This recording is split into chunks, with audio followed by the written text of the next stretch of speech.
여러분 안녕하십니까? 금요일 아침 여수 MBC 뉴스투데이입니다. 여수 예술랜드의 자연훼손 사건 이후 권오봉 시장과 시의회 대책위원회 모두 앞다퉈 개발 행위를 전수조사하겠다고 약속했었는데요. 조사 과정을 들여다보니 여수시도 시의회도 말뿐이었습니다.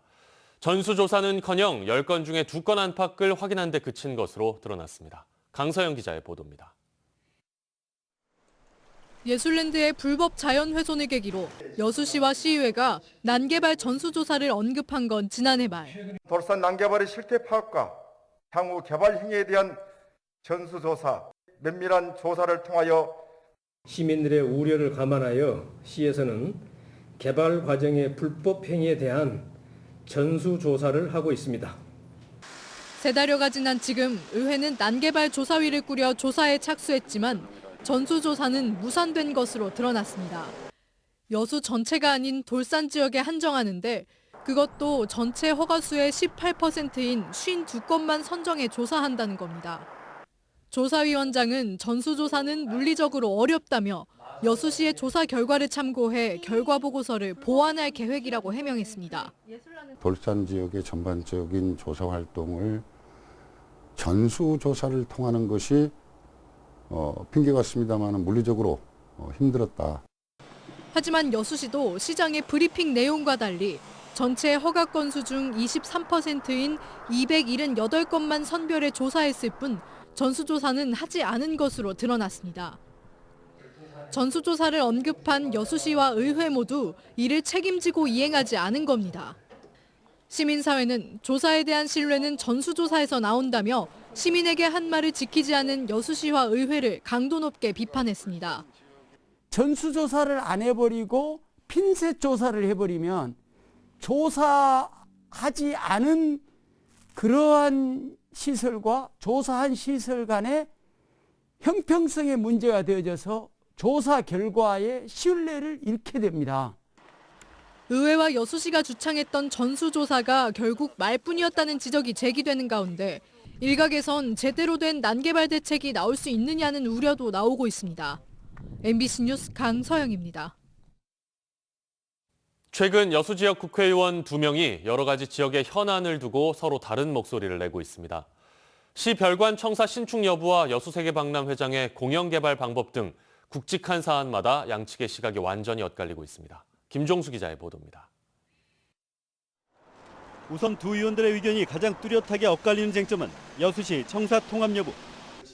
주철은 의원은 별관 청사 신축을 정면으로 반대하는 입장이지만 김혜재 의원은 찬성하는 쪽인데다 앞으로도 시각차를 좁히기 어려운 상황입니다. 여기에 여수세계박람회장 개발 방식에 있어서도 두 의원의 의견은 미묘하게 엇갈리는 분위기입니다. 주 의원은 항만공사의 공영개발 방식을 지지하고 있고 김 의원은 여수시가 나서거나 별도의 법인을 내세워야 한다는 입장. 지방재정법 등 최근 지역 관련 법안들에 대한 공동 발의 명단에도 두 의원은 함께 이름을 올리지 않았습니다. 한 지붕 두 가족의 모양새가 지역 내 정치적 역량을 위축시키지 않을까 우려의 목소리가 나오는 배경입니다. 정치는 우리 지역민들에게 꿈과 희망을 줘야지 되는데 격돌하다 보니까 우리 지역민들한테는 자칫 잘못하면 정치 혐오감이나 정치에 대한 불신이 지금 피로도가 굉장히 높아 있거든요. 이런 가운데 최근 두 의원들이 국회 내 만남을 가진 걸로 알려져 의원 사이 협의 구조가 활성화하는 계기가 될 수 있을지 주목됩니다. 상이한 정책적 지향과 방법을 제안을 할 수 있는데 논의를 통해서 더 좋은 안이 만들어질 수 있다고 생각을 하고요. 진지하게 서로 논의를 하는 그런 장을 일상적으로 만들어 나가는. 내년에 치러질 굵직한 선거들을 앞두고 지역의 주요 현안들이 선거에 가려질 수 있다는 지적이 나오고 있는 가운데 의원들의 의견 차이가 자칫 힘겨루기로 비춰지지 않을까 지역 내 우려가 커지고 있습니다. MBC 뉴스 김종수입니다. 코로나19 백신 접종이 이달 중순부터 시작될 예정인 가운데 지자체가 접종 준비에 들어갔습니다. 여수시 등 시군은 지역의사회 등 관련 기관과 함께 코로나19 예방접종 시행 추진단을 구성했으며 지역별 체육관 등에 접종센터를 지정할 예정입니다. 시군은 현장 점검을 통해 예방접종 위탁 의료기관을 지정하는 한편 이동이 어려운 노인과 장애인을 위해 방문 접종팀도 운영하기로 했습니다. 이달 중순 코로나19 백신 접종이 시작되면 전남 도내에서는 전담병원 의료진과 종사자 등 고위험군 5만 7천여 명이 가장 먼저 접종 대상이 될 것으로 보입니다. 지난달부터 광주를 코로나19의 공포에 몰아넣고 있는 종교시설의 감염 고리가 드러났습니다. 도내에서 발생한 변이 바이러스의 전파 상황도 걱정인데요. 걷잡을 수 없는 확산으로 이어지지는 않을지 당국이 초긴장 상태입니다. 보도에 이다현 기자입니다. 지난달부터 광주 지역을 코로나19 공포로 몰아넣은 대유행의 감염고리가 드러났습니다. 발단은 서울 지역 확진자 A씨였습니다. 국제학교 개설을 준비하던 A씨는 지난달 11일 광주를 찾았고 사흘 뒤인 13일부터 증상이 나타났습니다. 하지만 A씨는 120여 명이 합숙하는 광주 TCS 국제학교를 방문하는 등 광주에서 일정을 계속 이어갔습니다. 그러는 사이 광주 TCS 국제학교에 코로나19 바이러스가 응축되기 시작했고 이곳을 방문한 TCS 에이스 국제학교 관계자와 광주 안디옥교회 교인을 통해 지역사회로 확산했습니다. 방역수칙을 지키지 않은 합숙과 국제학교와 교회로 연결되는 접촉으로 광주 TCS 국제학교와 TCS 에이스 국제학교 그리고 안디옥교회 관련 확진자만 지금까지 290여 명에 이르고 있습니다. 구로구의 확진자가 13일부터 증상 발현이 되는 이 부분으로 해서 그 이후에 광주국제학교 관련해서 안에서의 내부 발생이 있었을 거로 추정을 하고 있습니다. 이런 가운데 영국발 변이 바이러스까지 확인되면서 불안감이 커지고 있습니다. 아직까지는 시리아인을 제외하고 추가 감염은 나타나지 않고 있지만 변이 바이러스의 끈질긴 생명력에 방역당국이 긴장하고 있습니다. 보통의 바이러스는 확진 이후 10여일이 지나면 음성으로 바뀌지만 시리아인 부부는 지난달 10일 확진 판정 이후에도 아직까지 양성을 유지하고 있습니다. 이런 점 때문에 방역당국은 변이 바이러스가 이미 생활 속에 전파됐을 가능성도 고려하고 있습니다. 변이 균주의 국내 유입 가능성은 계속 올라가고 이에 따른 확산 위험도 있습니다. 방역당국은 다가오는 설 연휴 동안 변이 바이러스도 확산할 가능성이 높다고 보고 이동을 삼가는 등 방역수칙을 지켜달라고 당부하고 있습니다. MBC 뉴스 이다현입니다. 방역당국이 게임장과 도축장, 육가공업체 등에 대해 선제적으로 코로나19 진단검사에 나섰습니다. 전라남도는 광주와 충북, 전북 등에서 집단 감염이 발생하면서 전남 게임장 289곳과 도축장 등 349곳을 대상으로 검사를 실시하고 있습니다. 전남 지역 검사 대상은 2천여 명에 이를 것으로 예상됩니다. 부산고법이 등량만권 시민사회가 요구한 국가종합비행시험장 변론 재개 신청을 수용했습니다. 부산고등법원은 고흥 국가종합비행시험장 취소 소송과 관련해 원고 측이 아직 법리적 다툼의 여지가 있다며 제기한 변론 재개 신청을 수용해 오늘로 예정돼 있던 항소심 선고를 취소하고 다음 달 19일 추가 변론 기일을 정했습니다. 정의당 전남도당은 이번 법원의 판단에 대해 국가종합비행시험장의 부당성을 알리는 등량만권 주민들의 요구에 다시 한번 귀를 기울이겠다는 취지로 받아들이고 환영의 뜻을 밝혔습니다.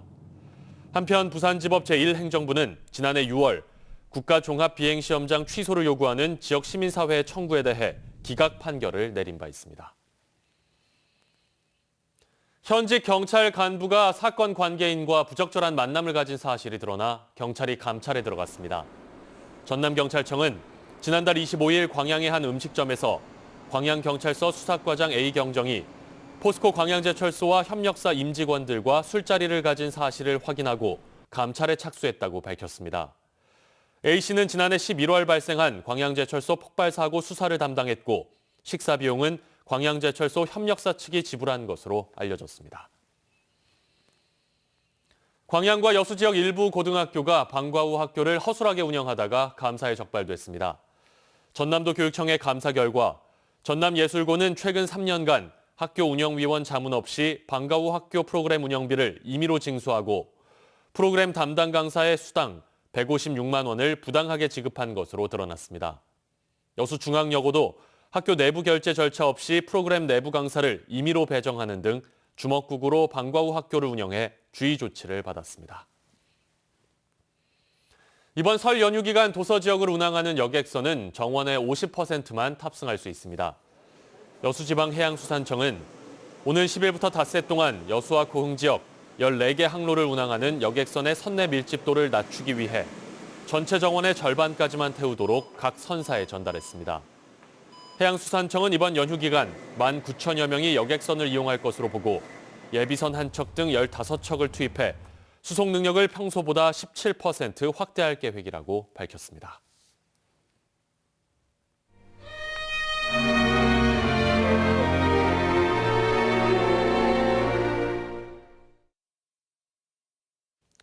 여순 사건 당시 숨진 사람이 얼마나 되는지 아직 파악조차 정확하게 되지 않고 있습니다. 특히 순천 지역 경찰들의 피해가 컸던 것으로 추정되는데 이 역시 아직 정확하게 집계되지 않고 있는데요. 특별기획 증인 조희원 기자가 순천 경찰관의 아내였던 이옥순 씨를 만나봤습니다. 아이고 무서운 건 말도 못했지. 총소리가 천지서 나고 천지서 악을 쓰고 천지서 난리가 나고 그런 거 내가 다 귀로 듣고 다 했지. 천지가 사람이 깔렸어. 죽은 사람이. 순천시 행동에서 태어난 이옥순 씨. 여순 사건 당시 14살 소녀였던 이 씨는 뼈에 사무치도록 무서웠던 나날들을 아직도 생생히 기억합니다. 밖에를 못 나갔지. 마을 사람들도 많이 죽고 애지 사람들도 많이 죽고 통 범벅이 돼버렸던 게. 동네가 말도 못하게 싫어버렸다 그랬어. 특히 상사면 면장인 사촌 오빠를 찾아왔던 정체 모를 사내들에게 붙잡혀 죽을 고비를 넘겼던 그날을 생각하면 지금도 간담이 서늘해진다고 합니다. 그것들이 발랑무딘가 보니까 모르겠어. 알도 몰라 나는 어린 게. 우리 동생하고 나하고 둘이 있는데 저거 오빠한테 연락한다고 연락병이다고 죽이려고 달라든 거요. 이제 깐타고 쓰면 죽었겠지. 그게 와서 보니까 뭐 그럴 만한 애기도 아니고 그렇게 갚으더라고. 두 사람이 찾아왔더라고. 여순 사건이 끝난 지 7년이 되던 해, 이 씨는 경찰이었던 남경석 씨를 만나 결혼을 했습니다. 하지만 부부에게 여순 사건은 암묵적인 금기어와 같았습니다. 목에 생긴 흉터가 궁금해 물어보자 그제야 겨우 몇 마디를 들을 수 있었을 뿐 남 씨는 당시 어떤 고통을 겪었는지 아내에게조차 털어놓지 않았습니다. 여기가 숨이 있어. 여기가 바짝 여기가 숨이 있어. 뭐 파팽이 날아와서 다쳤다 그래. 파팽이. 영감은 그 생각하면 징그럽다고. 그렇게 나한테 자세한 말도 안 해준다. 단지 그렇게만 들었지 나가. 이 씨의 남편은 몇 해 전 공동묘지에 묻혔습니다. 평생 경찰로 재직했던 남편이 왜 현충원에 묻히지 못했는지. 공동묘지가 있어 지금. 그렇게 나가 저 영감 불쌍한 영감이 고생께나 한 양반이 세상에 이리로 가게 다 있거든. 왜 연금 한 푼 나온 적이 없는지 이 씨는 알고 싶지만 막막할 뿐입니다. 자세한 내막을 알기 위해서는 서류를 갖춰 직접 공단을 방문해야 하는데 요양보호사 없이는 거동조차 불가능한 구순을 눈앞에 둔 고령의 노파인 이 씨에게는 불가능한 일입니다. 모르고만 해요. 그리고 알았더라도 이렇게 몸이 아프고 나가 정신이 이제 흐려져요. 나이가 있으니까 그런 것 같으니까 금방 알았던 것도 금방 잊어먹어버리고 그러죠. 역사 연구가들은 여순 사건 당시 경찰들의 피해가 가장 컸던 지역이 순천일 것이라고 추정하고 있습니다. 하지만 70년이 넘은 지금까지도 정확한 집계는 이루어지지 않고 있습니다. 순천경찰서와 경우회는 몇 해 전부터 분류 작업을 시작했지만 자료 수집의 한계로 제자리 걸음만 하고 있습니다. 순천만 국가정원 현충공원에도 국가유공자 모두의 이름을 새긴 현충탑만 세워져 있을 뿐 경찰 충원비는 없습니다. 갈 때가 이제 다 날마다 하룻밤 자면 다가오고 이틀밤 자면 다가오고 자꾸 다가오고 있는 것 같아요. 뭔 이렇게 특별비라도 이런 거 다 좋아져서 나가 좀 마음이라도 편하면 좀 좋겠네요. 다 잊어버리고 가게. MBC 뉴스 조희원입니다. 다음 뉴스입니다. 오는 4월 보궐선거를 앞두고 여론조사 등 인지도를 높이기 위한 행위가 금지됩니다. 전남선거관리위원회는 선거일 60일 전인 내일부터 정당의 경선 여론조사나 조사기관 명의의 조사를 제외한 정당과 후보자 명의의 여론조사가 금지된다고 밝혔습니다. 또 선거가 치러지는 지역의 지자체장이 행사 개최나 후원 활동을 할 수 없고 정당의 정책 홍보나 선거사무소 방문도 제한된다며 주의를 당부했습니다. 섬진강 권역의 지자체들이 관내 관광산업 발전을 위해 공동 노력하기로 했습니다. 광양과 하동, 곡성과 구례 등 지자체 4곳은 비대면 협약식을 갖고 지역별로 추진돼 왔던 관광 정책을 연계시키는 한편 대규모 프로젝트를 공동 추진하고 관광 자원도 공유하기로 했습니다.